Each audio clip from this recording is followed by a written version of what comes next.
Charles in Conway, South Carolina. Hey, Charles, what's on your mind? Yeah. Hello, Tom. How are you doing? I'm great. What's up? I would like to know, with all these TPP supporters talk about what we're going to export. What are we going to export? We don't make anything anymore. Right. You're absolutely right. Actually, we do. We make weapons. We're the number one exporter of weapons in the world. And it's a very significant part of our export trade. And we export raw materials.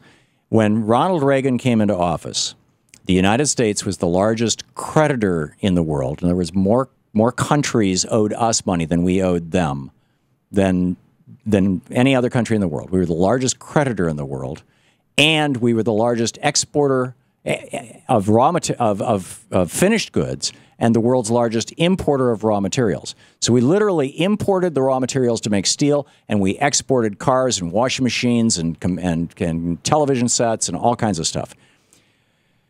35 years later, 35 years of Reaganomics and free trade craziness, and the Democrats play a relatively small role. Now, keep in mind, only 30 Democrats voted with Bill Clinton for NAFTA, and half of them lost their seats in the next election.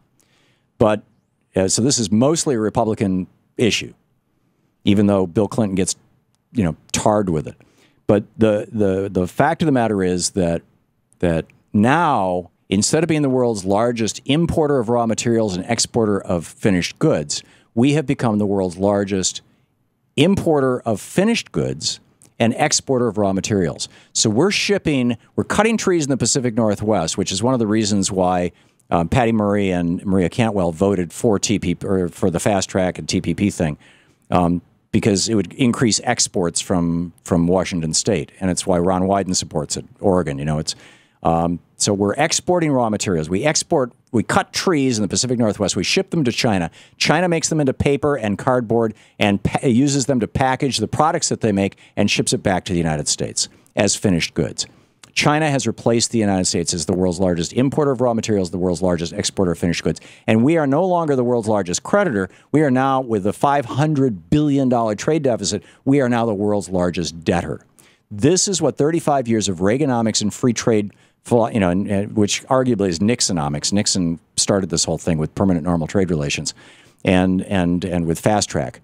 We've basically swapped places with China. We're on this downward decline, and Donald Trump was absolutely right about that yesterday. And he said, you come into our airports, and I've traveled all over the world. Our airports are embarrassing.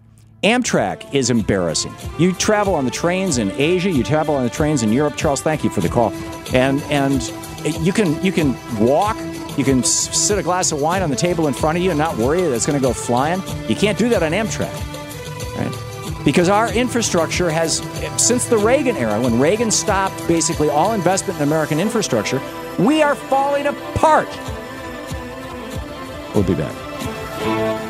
You're listening to Thom Hartmann. Visit ThomHartmann.com for audio and video archives. And you see, on the Democratic side, Donald Trump will say that. On the Republican side, you know who's going to say that on the Democratic side? Bernie Sanders.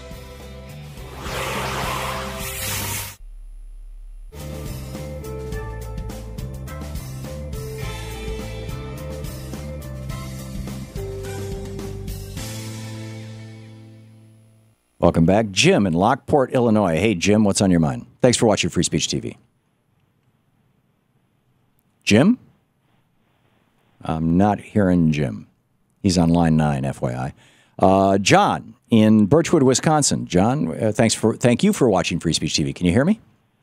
Yeah, thanks for taking my call, Tom. Sure. I have a real issue with the Supreme Court justices hobnobbing with the rich and corporate